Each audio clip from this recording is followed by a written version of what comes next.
Why did none of the recruits breathe when he said it? That was the first question hanging frozen in the thin Sierra Nevada air, drifting between the mountain fog and the 23 Marines who suddenly didn't know where to look. "Die now," Gunnery Sergeant Derek Hale growled, each word sharp as the frost biting their faces, "or I'll make you wish you had." No one moved. Not even her.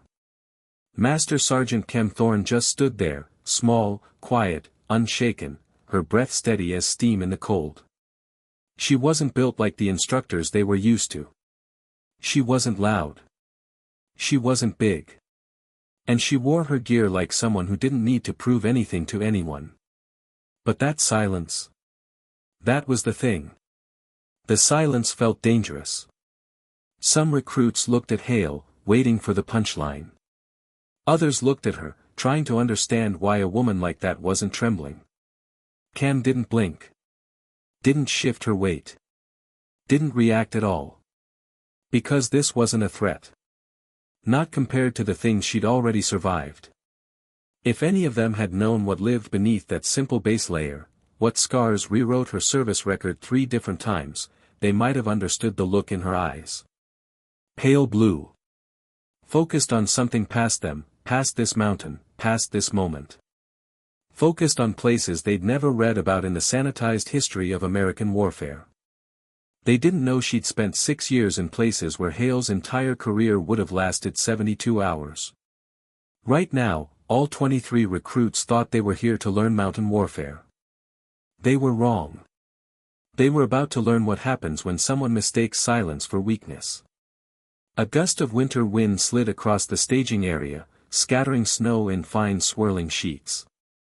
The mountains rose around them, granite and bone white, cold enough to turn skin numb in minutes. January at 6,800 feet didn't care who you were. Most recruits couldn't even regulate their breathing up here. Cam Thorne. Her breathing was even. Perfect. Controlled. Like the mountain had been waiting for her. Whitaker watched her from the edge of the formation. Silver hair. Veteran eyes. The kind of leader who instantly recognized people who'd operated beyond the neat lines of command. He'd requested her by name for this rotation and had given no explanation when his staff questioned him. He didn't need to explain anything now. Not after seeing this. The quiet. The poise. The way she stood like she had already survived her judgment day. Hale took one step closer. Snow cracked under his boot. He towered over her, a lifetime of deployments etched into every line of his face. Even in the dim morning light, the hostility was visible, raw, unfiltered, personal. "You think rank protects you?" he said, voice low and cutting. She didn't respond. And the lack of response wasn't submissive. It was calculated. Measured. Dead calm. Like she was giving him one last chance to stop embarrassing himself. The recruits didn't know that her clothes, standard issue, nothing special, had been worn in actual mountains where people hunted each other. They didn't know that the scars on her jawline came from fragmentation that missed her artery by centimeters. They didn't know the stress points on her gear weren't from training cycles, they were from months of living in gear while running intel missions that never officially existed. They didn't know she touched her left collarbone when she forgot she was touching it, a private ritual for a scar left by a rock fragment that struck next to Captain Delgado's head as he bled out under her hands. None of them knew any of that. Not yet. Instead, they saw something else. They saw Hale's face turning red with challenge.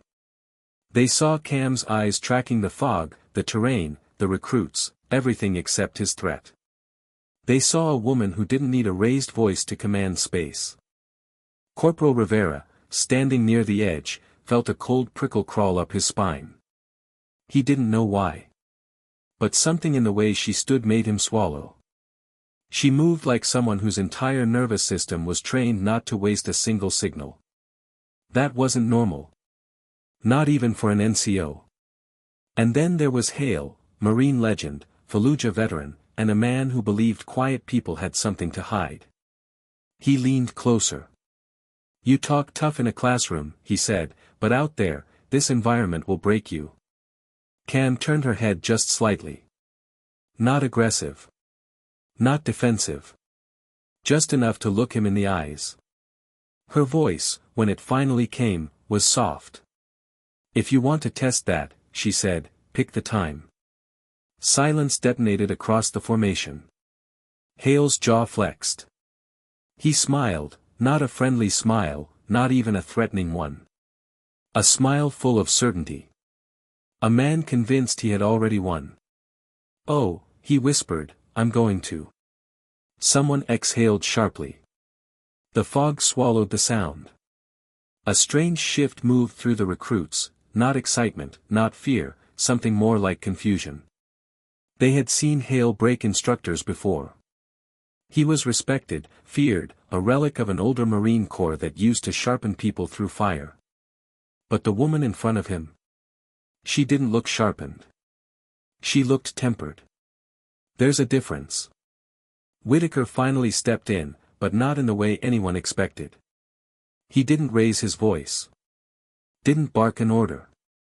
Form up, he said softly, but everyone heard it. Recruits scrambled into formation like the mountain itself had barked the command. Hale didn't move right away. Cam did.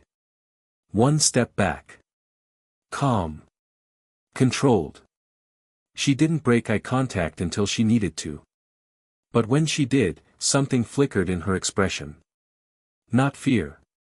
Not anger. Something quieter. Regret? Perhaps. Because she knew exactly how this would end. Hale didn't. That was the dangerous part. The cold was worsening. Frostbite nipped at exposed skin. The recruits waited, breaths puffing in small white bursts. Whitaker scanned the group, then addressed them with clipped precision. Today's training requires discipline, composure, and the ability to operate under pressure. Master Sergeant Thorne will be leading advanced navigation and cold weather survival blocks. Murmurs rippled through the formation. Not loud, but noticeable. Hale's expression flickered, just a crack, a tiny one, but enough for Cam to see it. He hated that. She didn't react. Instead, her eyes wandered the mountain line behind the recruits. Watching the snow drift across the ridges in slow, quiet sheets. Watching ghosts from her past follow the wind patterns through the trees. She had been in mountains before. Real ones. Where people hid behind rocks and waited for you to make one mistake. And she had made a few. One in particular still lived under her skin. She touched the scar beneath her collarbone, gently, without thought. Hale noticed. Misinterpreted it. Logged it as weakness. It wasn't. It was a reminder that she shouldn't have been alive right now. As the recruits dispersed to grab gear, Rivera watched her walk. Purposefully. Efficiently. Not fast. Not slow. Just, precise. And he wondered, quietly, why a woman like that would stand so calmly in front of a man like Hale. But there was something she hadn't told them. Not yet. Something that explained the way she held herself, the way she breathed at altitude, the way she scanned terrain without even knowing she was doing it. The mountain wasn't testing her. It was recognizing her. And tomorrow, the man who thought he owned this mountain was going to find out exactly why. Why did she keep touching that spot beneath her collarbone?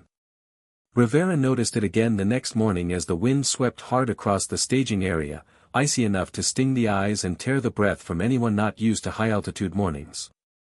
Cam Thorne stood alone near the equipment shed, her hand hovering briefly near the scar under her shirt, just a subtle brush, like a reminder only she understood. Then her hand dropped, and her posture reset into that same quiet readiness. The recruits didn't know what to make of her. They watched her from the corner of their eyes, whispering questions they didn't dare ask. Was she scared? Was she injured? Was she trying to hide something? Or was that gesture something else, something heavier? Hale watched too. But he didn't wonder. He judged. Notice that, he muttered to Staff Sergeant Chen, loud enough for a few Marines to hear. Touching her shoulder again. That's what fatigue looks like. Or fear. Chen didn't respond. He'd seen her on the range last week. Seen her move through recoil, through malfunction drills, through wind calls with a focus so steady it almost looked indifferent. Fear wasn't the word he'd use. But this place fed egos faster than it froze fingers. Hale's ego had been fed for years. He walked past Cam with deliberate steps, the kind that made snow crunch louder than it needed to.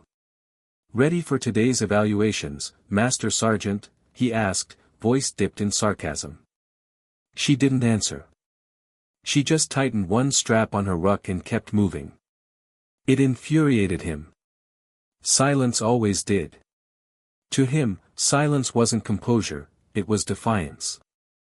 And he couldn't afford defiance in his domain. The briefing began at 0430. The recruits formed a half-circle around the projector's glow while Whitaker described the conditions expected on the training course: heavy snowfall, limited visibility, and sections where the terrain underfoot would shift unpredictably. "This course," Whitaker said, "is designed to test judgment under stress, not brute strength." Hale's jaw twitched at that. Cam noticed. Another quiet tally mark. She stood at the back, arms crossed lightly over her chest, breathing steady despite the altitude. She didn't fidget. Didn't rock on her heels. Didn't shift her weight from foot to foot like some of the recruits who still weren't acclimated. Every breath looked intentional. Every glance, measured. Rivera wasn't sure why, but watching her made him straighten without realizing it. Chen noticed something else: she scanned the room constantly. Not nervously, habitually. Her eyes flicked from exits, to windows, to gear piles, to rooftops. Like someone who learned long ago that danger rarely announces itself. Hale broke the silence. "Some people think they can hide behind rank," he said, projecting his voice. "But on the mountain, rank doesn't matter." It was a jab. Everyone knew it. Whitaker ignored him, though a faint crease formed near his temple. By 0500, the teams began loading rucks. Snow fell in slow, thick flakes. The kind that softened sound and swallowed distance. The kind that made the world feel smaller, tighter, more dangerous. The recruits checked straps, tightened chest rigs, adjusted gloves. Cam's movements, as always, were smooth, almost rhythmic. No wasted effort. No hesitation. Her father had taught her that. Helmand had reinforced it. Loss had carved it into her bones. Hale came up beside her, checking the weight of his own ruck. 80 pounds. He wanted everyone to know it. "Hope you're ready for the real tempo," he said quietly. "Some people don't move well under pressure." Cam clipped her ruck sternum strap. "Then they learn," she said simply. It wasn't antagonistic. It wasn't proud. It was honest. And for some reason, that honesty irritated him even more than silence. The recruits gathered near the trailhead. Today wasn't just a long-distance navigation movement, it was also an evaluation of the instructors themselves. Hale had pushed for this change, selling it as a way to ensure fairness. Whitaker approved it, with one condition. Everyone would run the same course. Hale didn't expect to be held to the standard he tried to weaponize. When the order to move came, the mountain swallowed them in darkness and cold. Cam took rear position, letting the recruits lead. The snow was thick enough to hide rocks, roots, and sudden drops. She moved through it like she'd memorized the terrain long before arriving. Hale, at point, set a brutal tempo, fast enough to break anyone who dared fall behind. He didn't look back. But Cam watched them all. Their gaits. Their breathing rhythms. Their foot placement. Their posture. She catalogued every Marine like a doctor triaging a room full of patients. Martinez struggled from the start, his boots punching too deep into snow, shoulders hunched, steps uneven. Rivera dropped back slightly to shadow him. Cam noticed that too and adjusted her own pace, subtle, but enough to keep the group together. Hale noticed none of it. He pushed harder, faster, trying to force a fracture he could blame on her leadership. But she didn't take the bait. At the 2-hour mark, the first checkpoint emerged, a small reflective marker wired to a half-buried tree. Hale reached it gasping, but held in the pride swelling in his chest.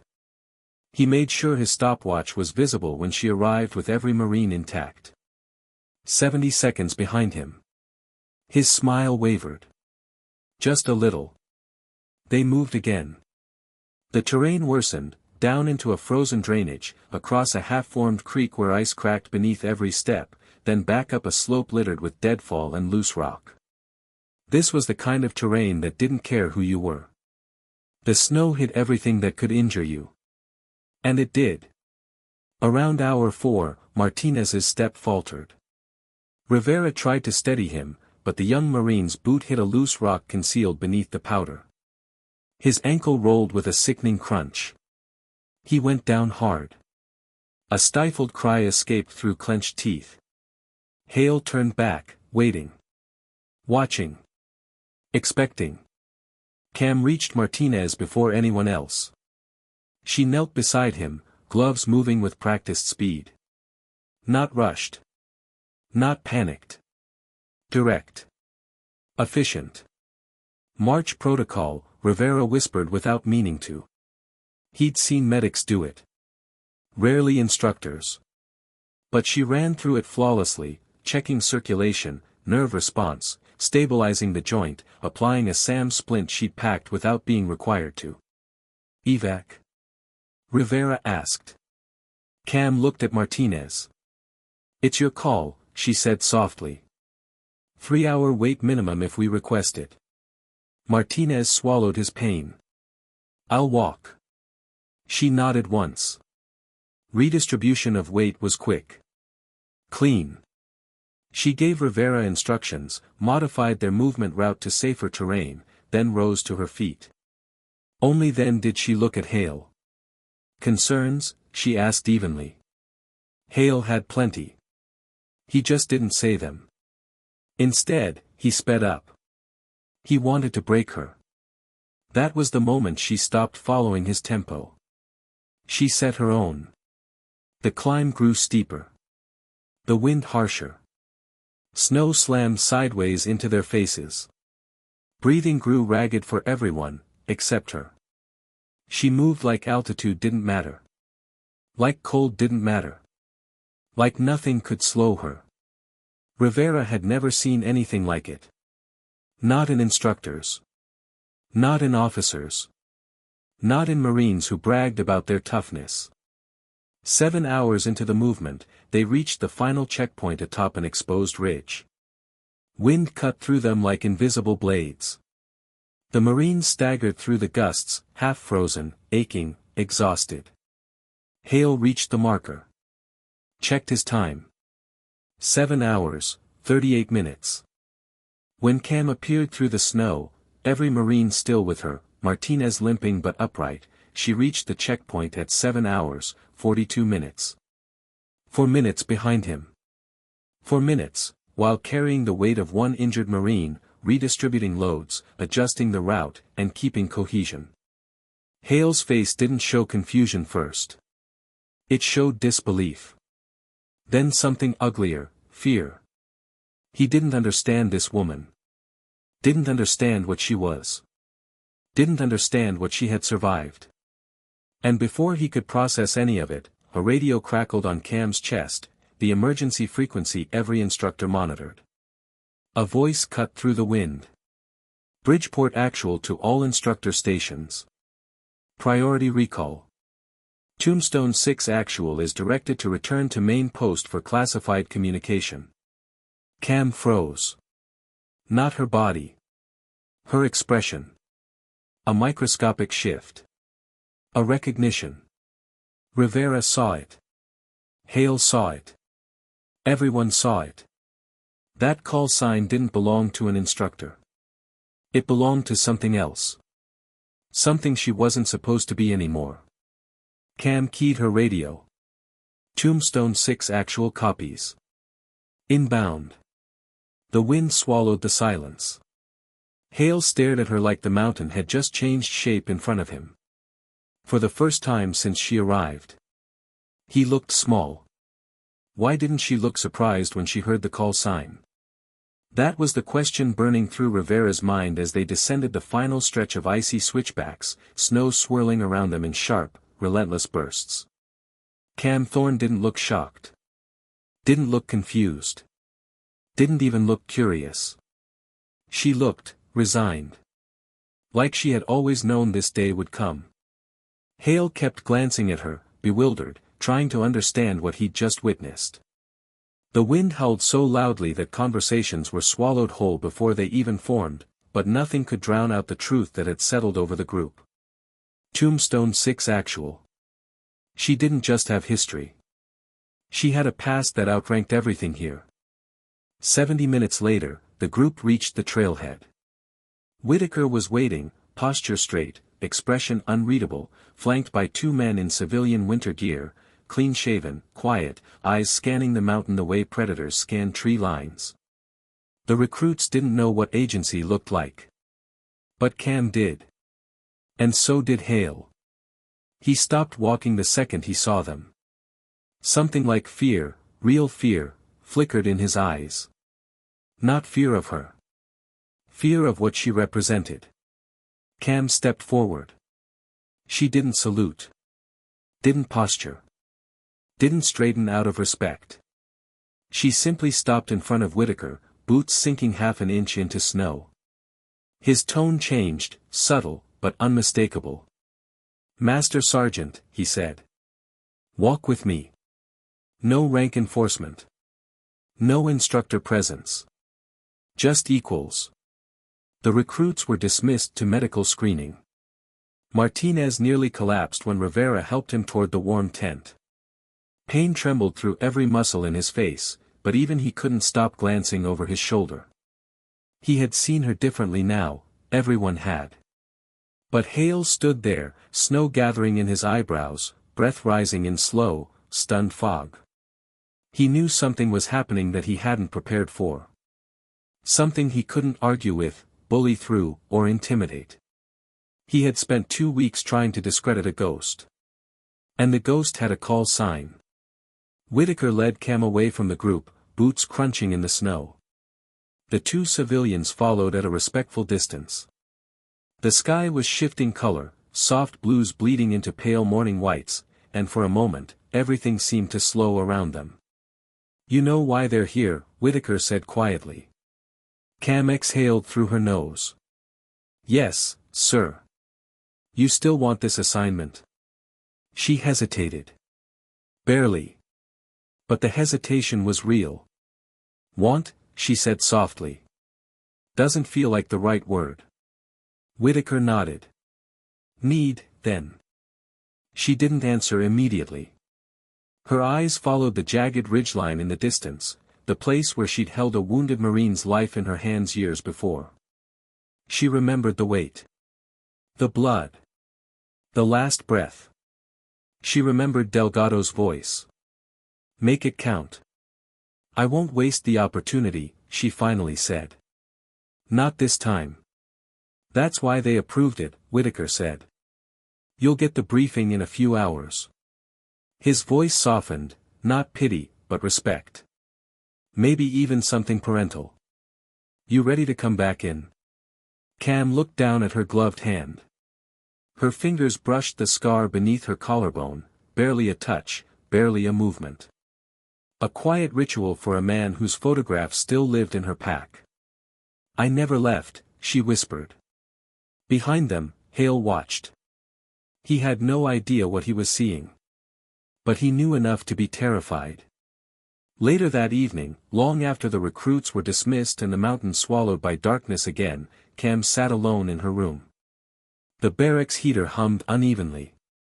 Snow tapped softly against the small window. She pulled the photograph from her assault pack. 5 Marines. Dusty. Exhausted. smiling like they knew the world was collapsing around them but refused to give it the satisfaction of seeing them break. Delgado stood in the middle, arm draped over her shoulders, grin crooked and tired. She touched the corner of the photo, brushing a thumb over the man who had believed in her when most people didn't. She had kept this picture hidden for years, not because she was afraid of remembering him, but because remembering often came with guilt. The kind that lived under skin. The kind that made oxygen feel heavier. The kind that never asked permission before resurfacing. Her father once told her that survival had a cost. He taught her that pain was information, but guilt was a ghost that lived in the ribcage. She breathed slowly. Deeply. Then folded the photo and slipped it back into her pack. Not to hide it. To carry it forward. The knock on her door was soft but deliberate. "Enter," she said. It was Rivera. Nervous. Still in partial cold weather gear, face flushed from running. "Master Sergeant," he said, standing stiffly. I just wanted to thank you. For today. For Martinez. He struggled for words. For not letting us fall apart." She studied him for a moment. A long, quiet beat. She could tell he wasn't there to flatter her. Rivera didn't have the expression of someone trying to impress an instructor. He looked reflective. "You did most of the work," she said. "You paced him. You kept him upright." "I just followed your example," he said. A faint smile, small enough to miss if someone blinked, touched her face. "That's the lesson," she said. Rivera nodded. His eyes drifted to her shoulder, the place she always touched. He opened his mouth like he wanted to ask something, then shut it quickly. Cam recognized that hesitation too well. "Say it," she said. He swallowed. "That call sign. Tombstone 6. I've never heard it." "You won't," she said softly. "Not in this world." He exhaled, a mix of confusion and awe. "Gunnery Sergeant Hale," he began, but stopped. Cam's expression didn't change. Only her breathing deepened slightly. "He submitted resignation from the instructor program," she said quietly. "Effective immediately." Rivera blinked. "Because of today." "Because of everything," Cam said simply. She didn't elaborate. Didn't explain the politics, the pride, the confrontation. She didn't need to. Rivera understood enough. He nodded, saluted, and left her alone. The room dimmed again. Only the hum of the heater broke the silence. Cam leaned back on the edge of the bunk and stared at the ceiling. She wasn't thinking of Hale anymore. Not thinking of the mountain. Not thinking of why certain agencies had decided to unbury her records. She thought of Delgado. She thought of the dust in Hellman. She thought of the moment he stopped breathing. She thought of the voice that told her to make it count. Tonight, finally, she felt the meaning shift. Not as guilt. Not as weight. But as purpose. For the first time in years, the scar beneath her collarbone didn't ache. It pulsed. Alive. Tomorrow, she would step into a world she thought she'd left behind. A world she had spent years trying to forget. A world waiting for someone with scars like hers. And she would walk into it quietly. Because dignity rarely needed an entrance. Sometimes, it simply acted. Why was the base suddenly acting like it was hiding something? That's what Rivera wondered the next morning when he walked past the operations building and saw two unfamiliar SUVs parked near the entrance. They weren't military vehicles. They weren't marked. They were the kind of vehicles that arrived quietly and left even quieter. Something was happening. Something none of them were supposed to see. Cam noticed them too, but she didn't change her pace. She walked toward the main post with the same deliberate cadence she'd carried since day one, like each step had a purpose she didn't need to explain. Rivera watched from a distance as she disappeared behind the closed double doors. It felt like watching a door close on a world he didn't understand.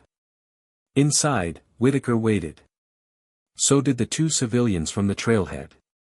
The briefing room lights buzzed faintly. The smell of old coffee and cold air lingered in the vents. A dossier sat on the table, thin, almost empty-looking, but with the kind of blacked-out sections that meant the truth was 10 times heavier than the paper. "You've been cleared," one of the civilians said without introduction. "Your record has been partially reopened." Cam didn't sit. She didn't ask questions. She simply folded her gloves into her back pocket and waited. The second civilian opened the folder. "Master Sergeant Camilla Thorne," he began, "MAR-SOC augmentation, cross-border reconnaissance, special activities support, all confirmed." Whitaker shot her a quick look, pride, respect, something close to apology, but she didn't acknowledge it. The civilian continued. "Tombstone status is being reactivated. You're the last surviving senior member." The room felt colder. Cam didn't react outwardly. But something inside her shifted, a small weight settling in her lungs like snow inside a boot, slow, cold, invasive. "Delgado." She saw his face in the dust again. Heard his voice. Felt the blood on her hands. "Why now?" she asked, voice steady. "Patterns re-emerging," the civilian replied. "Networks you encountered in Helmand are resurfacing in different theaters. Same signatures. Same movement styles. Same financing trails." He slid a single photo across the table. A compound. A barren landscape. Satellite view. A cluster of structures arranged in a pattern she recognized instantly. Her breath hitched, just slightly. She'd seen that configuration before. Years ago. The night everything went wrong. "This isn't Helmand," she said. "No," the man replied. "But the architecture is identical. Same operational blueprint. Someone who studied what your team did, and survived your team." She felt a pulse behind her ribs. A ghost she hadn't expected to return. "Your expertise is required," he said. Whitaker spoke next, his tone softer. "They didn't consider anyone else. They want you to train the integration cadre. Build a team capable of entering that environment." Cam stared at the photo again. And then she touched the scar beneath her collarbone. The room fell into silence. Outside, the sky was bright blue, clear for the first time in days. Sunshine hit the snow in sharp, blinding reflections.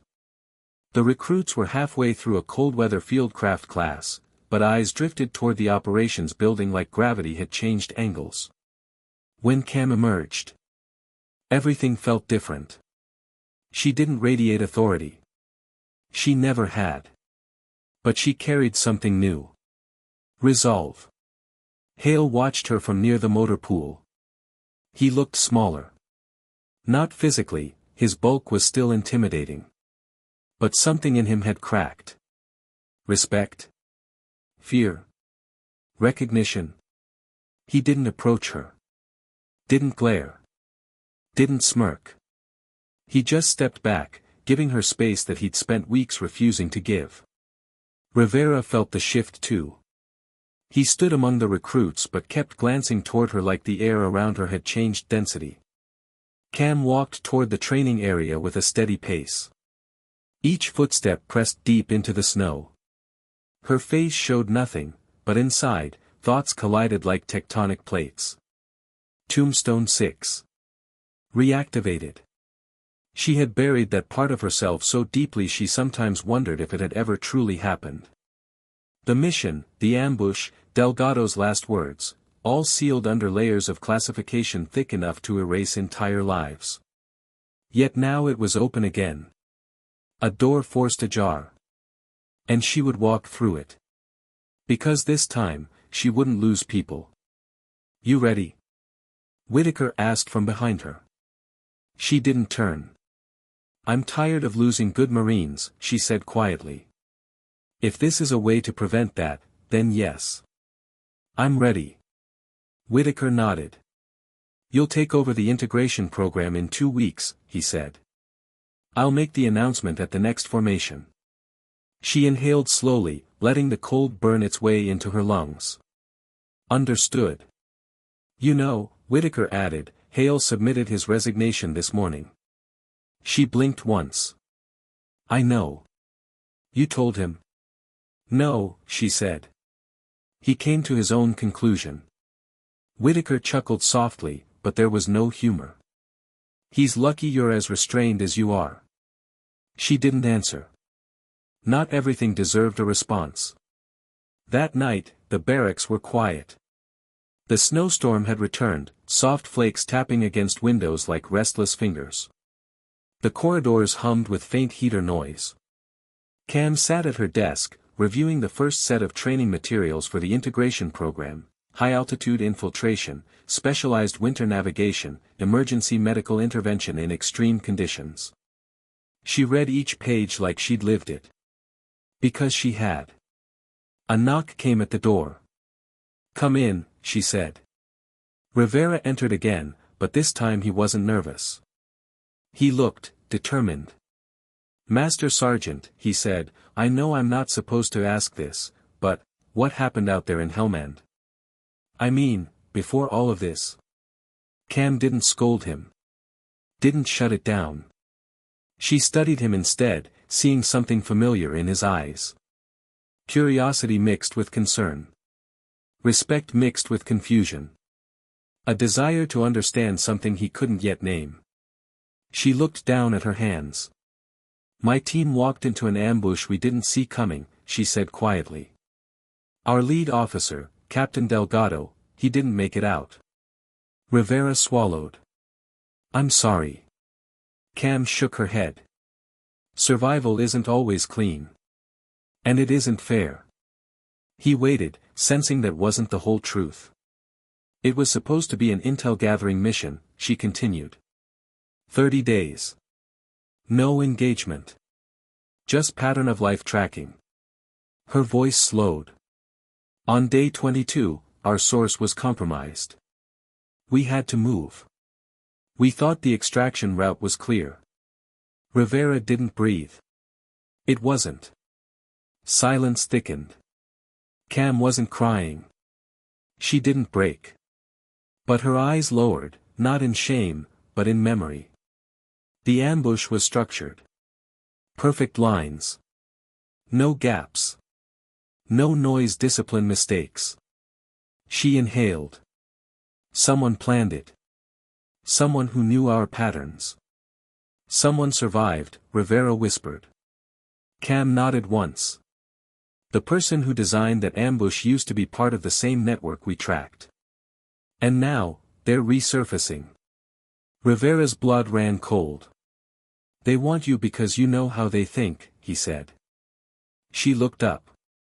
No, she corrected.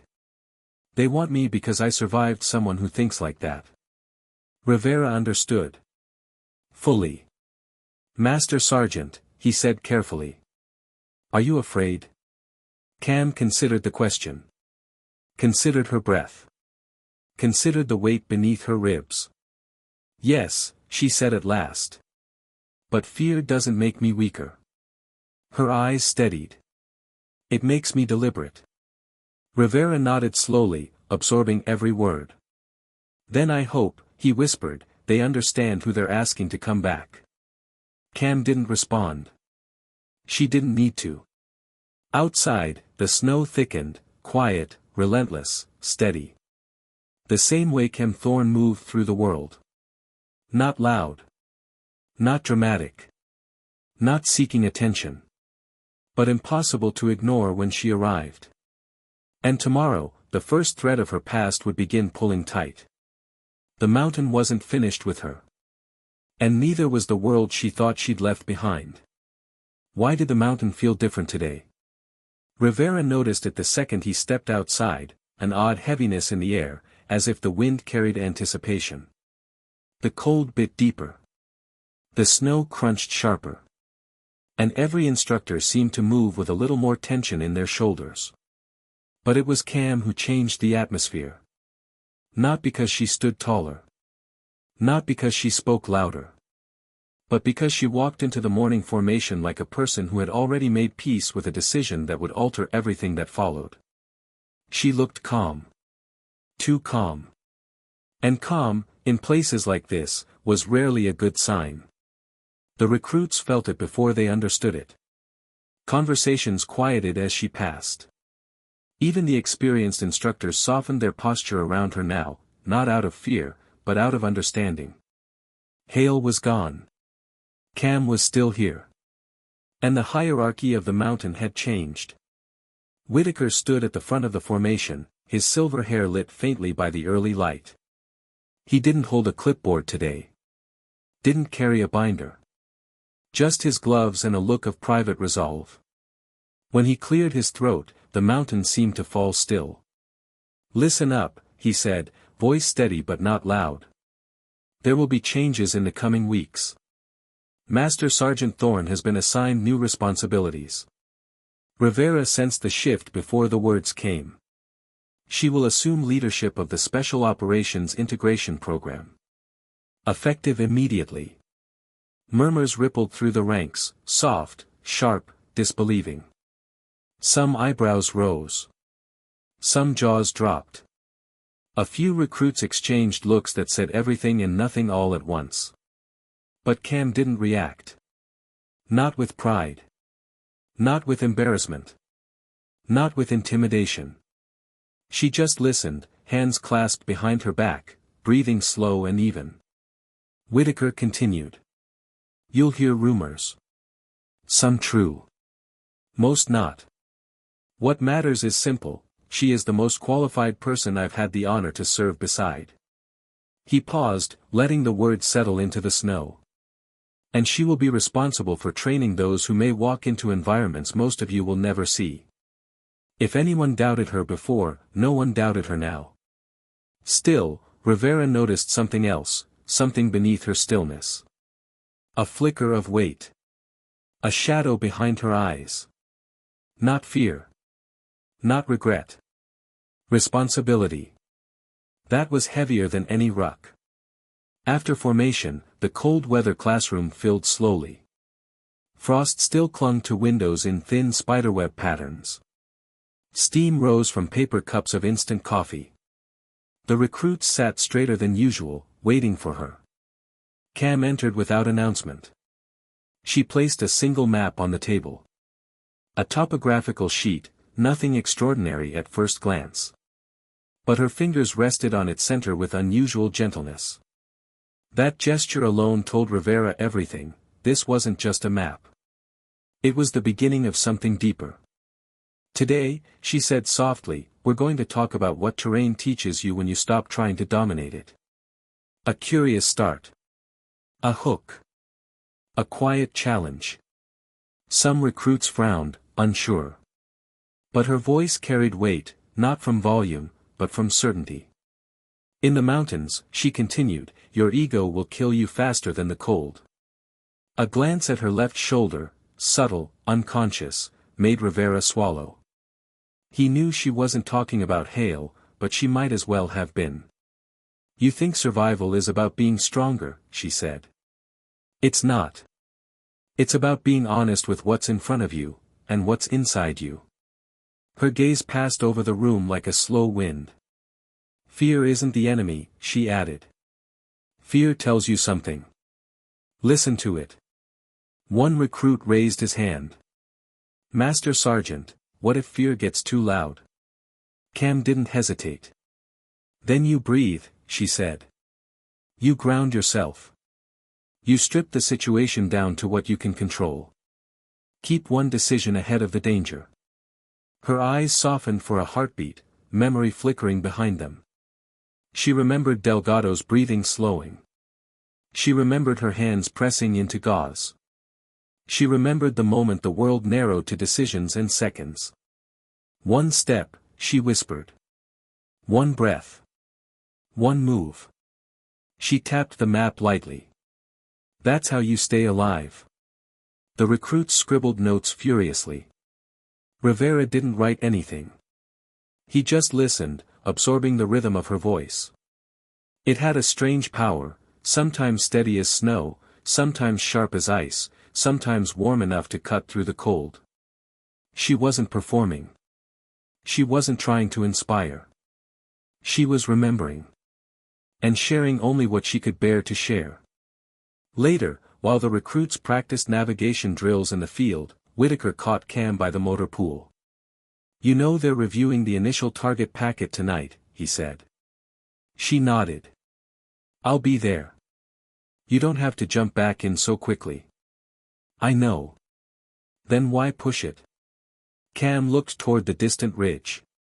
Snow whipped across its crest, catching sunlight and scattering it like glass shards. "Because the longer we wait," she said quietly, "the more prepared they become." Whitaker exhaled, breath fogging in the bitter air. "What's really driving you, Cam?" he asked. "The mission? Or the memory?" She didn't look at him. She didn't need to. Both. There was no judgment in her voice. No apology. Just truth. "When Delgado died," she added, "his last words weren't about vengeance. He told me to make the rest count." Whitaker nodded. He'd lost enough Marines to know that final words could haunt a person for decades. "And do you believe you've honored that?" Cam's jaw tightened. A small, fragile pause. "Not yet." Whitaker didn't press further. Instead, he gently touched her shoulder, far from the scar she guarded so carefully, and walked away. Cam stood there for a long minute. Snow fell lightly around her. The world muted. Her breath visible. Her pulse steady. But inside, a storm churned quietly. That night, the operations building lights stayed on late, rare for a facility that normally shut down by 2100. Rivera, leaving the gym after evening PT, noticed a silhouette inside the briefing room window. Cam. Standing over the same satellite photo the civilians had shown her. He almost walked past. Almost pretended it wasn't his place. Almost ignored the pull of curiosity and concern. But something made him pause. Maybe it was how still she stood. Maybe it was how the light haloed her form against the falling snow. Maybe it was the realization that she carried something so heavy, most Marines would crumble under it. He tapped lightly on the doorframe. She didn't turn. "Come in," she said. Her voice held no surprise. She seemed to sense he would come. Rivera stepped inside, boots squeaking against the polished floor. "You should be resting," Cam said. "So should you." She didn't argue. He approached the table. His eyes drifted to the photograph, an isolated compound, snow around its perimeter, shadows in the corners where danger liked to grow. "Is that where you're going?" he asked. Cam didn't answer immediately. Then. "No," she said. "It's where they'll need to go. Not you." "I'll train them," she replied. "But I'm not sure I'll be the one deploying." Rivera blinked. "Why not? If you're the most qualified." "Qualification isn't the only factor," she said.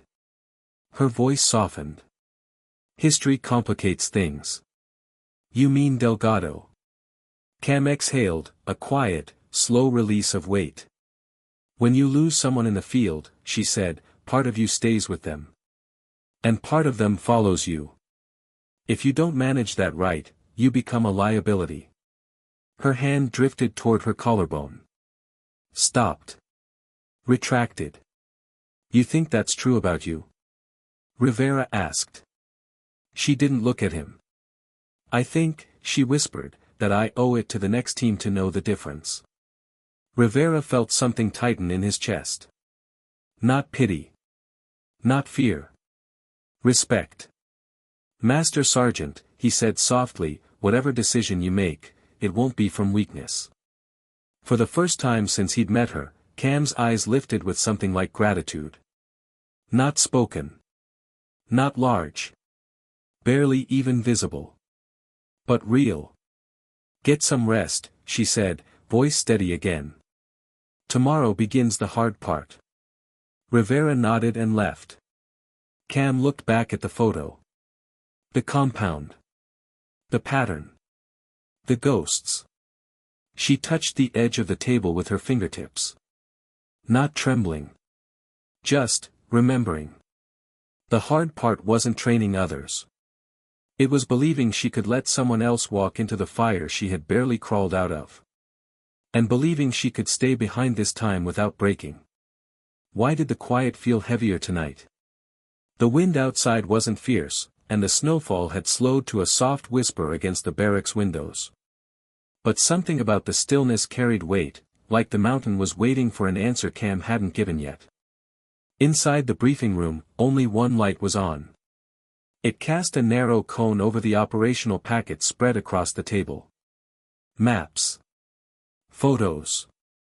Satellite overlays. All marked, stamped, classified. Cam stared at them as though they were old ghosts wearing new faces. Because that's what they were. Every line on the maps, every contour in the terrain, every piece of intel, they all echoed Hellmand. Not in geography, but in intent. In design. In the deliberate way danger arranged itself. Someone was building something from the bones of her past. And she couldn't ignore that. Not anymore. A soft knock sounded at the doorframe. Whitaker stepped in, carrying 2 mugs of coffee. He set one near her hand and didn't speak for several seconds. He simply watched her, quiet, steady, concerned. "You're not sleeping," he said. Cam didn't look at him. "There's work to do." "There's always work to do," Whitaker replied. "But there's only one you." She inhaled slowly. The warmth of the coffee curled into the cold space between them. "Sir," she said, "they're not ready for this mission." "Not yet." "They will be," Whitaker answered. "With time." She shook her head. "Time isn't the variable," she murmured. "Experience is. And the kind they need can't be taught in classrooms." Whitaker studied her face, noticing the exhaustion she hid so well. Not physical exhaustion. Something deeper. Bone deep. Soul deep. "Then come with them," he said finally. Cam froze. The words cut through her composure like a scalpel. Clean, precise, impossible to ignore. "You want me to deploy," she said quietly. "I want you to consider it," Whitaker corrected. "No one is ordering you. You know that." She didn't respond. Instead, she walked to the window and looked out at the mountain ridge. The moonlight carved silver edges along the snow, making the peaks look colder than ever. Whitaker stepped beside her. "What's really stopping you, Cam?" he asked. She swallowed once. "Hard. You saw what happened to my last team. And you saved the rest of them," he reminded gently. "Not Delgado." Her voice dipped. "Not the one who mattered most." Whitaker shook his head. "He mattered, yes. But don't rewrite the outcome. You didn't kill him. The enemy did. But I carried him," she whispered. "I made the call. I set the pace. I dragged him into cover. I was the one holding him when he—" Her throat closed around the memory. For a moment, she looked like she couldn't breathe. Whitaker waited. Didn't push. Didn't interrupt. Cam pressed her palm against her collarbone. The scar beneath her shirt felt hot, burning through the layers. "I should have seen the ambush coming," she said. "There were signs. Patterns. Things I missed." "You were outnumbered," Whitaker said. "Pinned down. Exhausted. Human." Her voice hardened. "That's the problem." He turned to her with a look that held years of leadership, years of burden. "Cam, humans don't survive what you survived. But you did. And you didn't just survive, you saved the others. Don't confuse trauma with failure. She closed her eyes. A long, quiet beat passed. Delgado trusted me, she whispered. His last words, they weren't desperate. They were intentional. He told me to make the rest count. And you have, Whitaker said. Every day since. Cam opened her eyes again. The mountain stared back at her through the glass, silent and unyielding. But what if I go, she said softly, and I lose another team? Whitaker didn't answer immediately. When he did, his voice was low, steady, almost fatherly. Then you lead them again. You teach them again. You get up again. Because that's what real leaders do. They don't measure themselves by who they can save, but by the courage it takes to try again after they couldn't. Her breath trembled once. Just once. Then she straightened, not dramatically, not suddenly, just, enough. Enough to signal something inside her had shifted. She turned toward the briefing table, toward the maps, toward the mission that had been calling to her long before she wanted to admit it. When do they need deployment-ready candidates, she asked. Whitaker exhaled slowly. Relief washed through his features. 2 months, he said. And the network, she asked. Growing, he replied. Adaptive. Dangerous. She nodded once. Then we start tomorrow. Thorne, are you saying? I'm going, she said. Not loud. Not brave. Not dramatic. Just true. Whitaker nodded with something like pride. The next morning, the recruits arrived for training unaware of the shift that had taken place. The snow glistened in the early light, and the air was painfully crisp. Rivera was the first to sense something different. Cam wasn't just present. She was engaged. Focused. Alive in a way he hadn't seen before. She moved with new precision, like a soldier who had stopped trying to outrun her past and finally decided to face it. Rivera approached cautiously. Master Sergeant, he asked. Yes. You look different. How so? Like you made a choice. Cam paused. Looked at him. And for the first time, the truth wasn't something she evaded. I did, she said. And it scares you? Her breath formed a cloud in the cold. She watched it drift. Yes, she admitted. It does. Rivera nodded. Then it probably means it's the right one. Cam didn't smile. But something in her eyes softened. She stepped forward, addressing the assembled group with a clarity that cut through the frozen morning air. Today, she said, we begin the real work. The recruits straightened. Rucks tightened. Gloves adjusted. She continued. Some of you will go places that don't exist on maps.